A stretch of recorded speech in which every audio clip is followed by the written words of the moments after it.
నిన్ననే చెప్పుకున్నాం ఏదైతే ప్రధానమైనటువంటి ఇష్యూ చర్చకు వస్తోంది ఏంటి అంటే వైఎస్ఆర్ కాంగ్రెస్ పార్టీ కాంగ్రెస్లో విలీనం చేస్తారు అన్నటువంటిది బాలినేని మాట్లాడారంటూ ఓ ప్రచారం అని. ఇప్పుడు ప్రస్తుతం తన వర్గంలోని కార్యకర్తలు కార్పొరేటర్లతో సంచలన విషయాలు చెప్పిన బాలినేని కాంగ్రెస్ పార్టీలో జగన్ పార్టీ విలీనం చర్చలు నిజమే, షర్మిల అడ్డం పడింది, వచ్చే సంవత్సరం కాంగ్రెస్లో వైసీపీ విలీనం అవుతుందని బాలినేని శ్రీనివాసరెడ్డి చెప్పారన్నట్టు. ఇక్కడే అసలు పాయింట్ ఏంటంటే నాకున్న అవగాహన మేరకు వైఎస్ఆర్ కాంగ్రెస్ పార్టీ విలీనం అనేది అసాధ్యం. ఎందుకంటే కాంగ్రెస్ నుంచి వేరుపడి యువతలకు వచ్చాడు.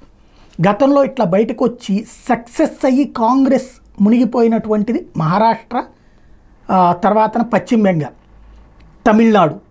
అట్లాంటి చోట్లనే మళ్ళీ అలాగ విడిపోయిన పార్టీలు కాంగ్రెస్లో విలీనం కాల ఇంకా బలంగా ఇప్పుడు కాంగ్రెస్ వెళ్ళి వాళ్ళతో పొత్తులు పెట్టుకోవాల్సి వచ్చింది. లైక్ శరద్ పవార్తో, మమతా బెనర్జీతో, ఇక్కడ డిఎంకేతో పొత్తులు ఇట్లాగా. అట్లాగే ఆంధ్రప్రదేశ్లో అయితే గీతే వైఎస్ఆర్ కాంగ్రెస్ పార్టీతో పొత్తుకి కాంగ్రెస్ ముందుకు రావాలి వచ్చే ఎన్నికలకి, లేదా వైసీపీనే కాంగ్రెస్తో పొత్తుకు సిద్ధపడాలి. మొన్ననే కాంగ్రెస్ పార్టీ పొత్తుకు సిద్ధపడ్డ, జగన్ ఒప్పుకోలేదు, బీజేపీతో విభేదాలు వస్తాయి, గొడవలు వద్దనుకుని.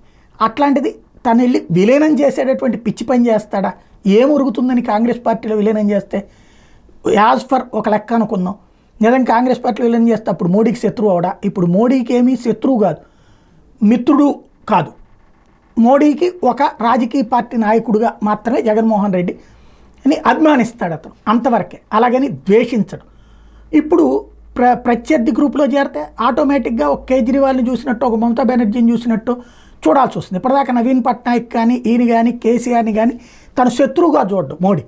అట్లాంటి శత్రువు అవడానికి సిద్ధపడతాడా? పోనీ దానివల్ల ఈయన కొరిగేదేంటి? కాంగ్రెస్ పార్టీకి ఇక్కడ ఆంధ్రాలో ఏమైనా ఉందా సీను? అంతకుముందు 3 టర్మ్స్లో చూసుకుంటే 3% ఓట్లు కూడా రాలా. 15 సంవత్సరాల నుంచి కనుమరుగైపోయినటువంటి పార్టీకి ఇప్పుడు ఈయన వెళ్ళి విలీనం చేసి దాన్ని బతికించేటటువంటి పిచ్చి పని చేస్తాడా?